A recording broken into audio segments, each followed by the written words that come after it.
بسم الله الرحمن الرحيم. الحمد لله رب العالمين والعاقبة للمتقين والصلاة والسلام على سيد المرسلين سيدنا محمد خاتم النبيين وعلى آله الطيبين وصحبه الطاهرين وعلينا معهم أجمعين. أما بعد، أعوذ بالله من الشيطان الرجيم. بسم الله الرحمن الرحيم. ولله على الناس حج البيت من استطاع إليه سبيلا. وقال النبي صلى الله عليه وسلم: الدنيا مزرعة الآخرة، أو كما قال النبي صلى الله عليه وسلم. صدق الله العظيم وصدق رسوله النبي الكريم، ونحن على ذلك لمن الشاهدين والشاكرين والحمد لله رب العالمين. درود شریف پڑھ لیجئے. اللهم صل على محمد وعلى آل محمد كما صليت على إبراهيم وعلى آل إبراهيم إنك حميد مجيد.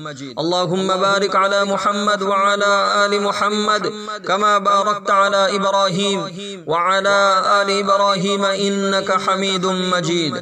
بزرگان محترم، قابل صد احترام میرے عزیز ساتھیو، جیسا کہ ہم سب کو معلوم ہے، حج کے ایام شروع ہو گئے ہیں. مسلمان مکے سے مینا کی طرف روانہ ہو چکے ہیں. آج ہمارے ہاں تقریباً 7 ذی الحجہ ہو چکی ہے اور وہاں پر 8 ذی الحجہ ہے. اور یہ بھی ہمیں معلوم ہے 8 ذی الحجہ سے حج کے ایام شروع ہوتے ہیں اور 12 ذی الحجہ کے اوپر ختم ہو جاتے ہیں. تو مسلمان مینا کی طرف رواں دواں ہے اور مینا پہنچ چکے ہیں. جب ایک حاجی اور ایک مسلمان جب مکے کے لیے حاضر ہوتا ہے تو ظاہر سی بات ہے مدینۃ المنورہ کو بھی ضرور پہنچتا ہے اور روضہ اقدس پر حاضری دیتا ہے. اللہ کے نبی صلی اللہ علیہ وسلم کی قبر مبارک پر ضرور حاضر ہوتا ہے. تو بہت سی باتیں ہمارے سامنے آ چکی ہے. مکہ المکرمہ کے متعلق بھی اور مدینۃ المنورہ کے متعلق کچھ بات چل رہی تھی اور مدینہ کے فضائل بیان ہو رہے تھے. اس سے پہلے بھی کچھ فضائل آپ کے سامنے ہم نے عرض کیے تھے اور کچھ فضائل ہم آپ کے سامنے مدینۃ المنورہ کے پیش کرنا چاہتے ہیں. قرآن حدیث کے تحت علماء کرام نے لکھا ہے کہ اللہ کے نبی صلی اللہ علیہ وسلم کو مدینۃ المنورہ بے حد پسندیدہ تھا اور اس شہر سے ہمارے نبی کو بڑی محبت تھی.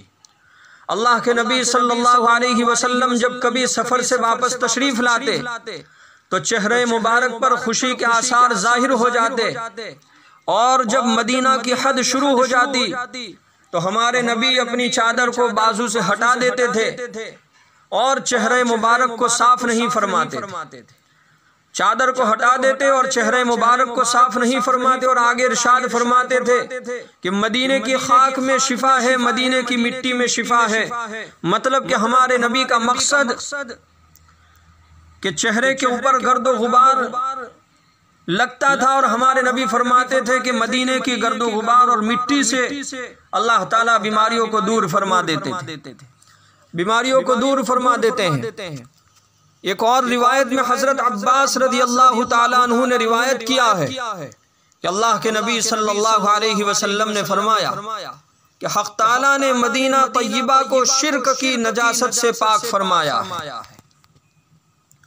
شرک ایک گندگی چیز ہے، ایک گندگی ہے اور ایک بری چیز ہے اور ایک گندی چیز ہے. اللہ تعالیٰ نے مدینہ طیبہ کو اس سے پاک اور صاف فرمایا ہے. حضرت علی رضی اللہ تعالیٰ عنہ سے مروی ہے کہ شیطان اپنی پرستش اور پوجا کرنے سے مدینے میں نا امید ہو گیا. شیطان نا امید ہو گیا کہ مدینے میں بھی شرک ہونے لگے. مدینے میں کبھی شرک ہو نہیں سکتا. ایک اور روایت میں سرکار دو عالم صلی اللہ علیہ وسلم نے فرمایا پہلے جو لوگ میری شفاعت سے مشرف ہوں گے، ہاں ہمارے نبی قیامت کے میدان میں سفارش کریں گے اور سفارش کی برکت سے اللہ تعالیٰ جنت کا داخلہ ہر امتی کو نصیب فرمائیں گے. تو ہمارے نبی فرماتے ہیں کہ سب سے پہلے جو لوگ میری شفاعت سے مشرف ہوں گے وہ مدینے والے ہوں گے، پھر مکے والے، پھر طائف والے، محترم سامعین کرام، مدینے کے اور بھی فضائل علماء کرام نے بیان کیے ہیں۔ حضور اکرم صلی اللہ علیہ وسلم مدینہ منورہ میں اپنی رحلت کے لیے دعا فرمائی۔ ہمارے نبی نے دعا فرمائی کہ میری موت آئے تو مدینے میں آئے، اور ہوا بھی ایسا۔ ہمارے نبی کا انتقال اور ہمارے نبی اس دنیا سے جو تشریف لے گئے اللہ کے دربار میں، وہ مدینے ہی کی سرزمین کے اوپر، تو ہمارے نبی نے دعا بھی فرمائی۔ اسی طریقے سے صحابہ کرام اور تابعین اور بہت سے اللہ والوں نے بھی مدینے میں اپنی موت کی دعا کی ہے، اور یہ دعا فرمائیے کہ اللہ تو مجھے مدینے کی موت عطا فرما۔ تو مدینہ کی تو وہ سرزمین ہے کہ جہاں پر مرنے کی بڑی بشارت ہے اور بڑی فضیلت ہے۔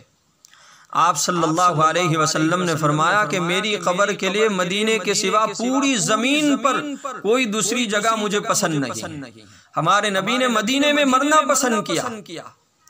چنانچہ حضرت عمر فاروق رضی اللہ تعالیٰ عنہ نے اکثر اپنی شہادت اور مدینے میں اپنی موت کے لیے دعا کی۔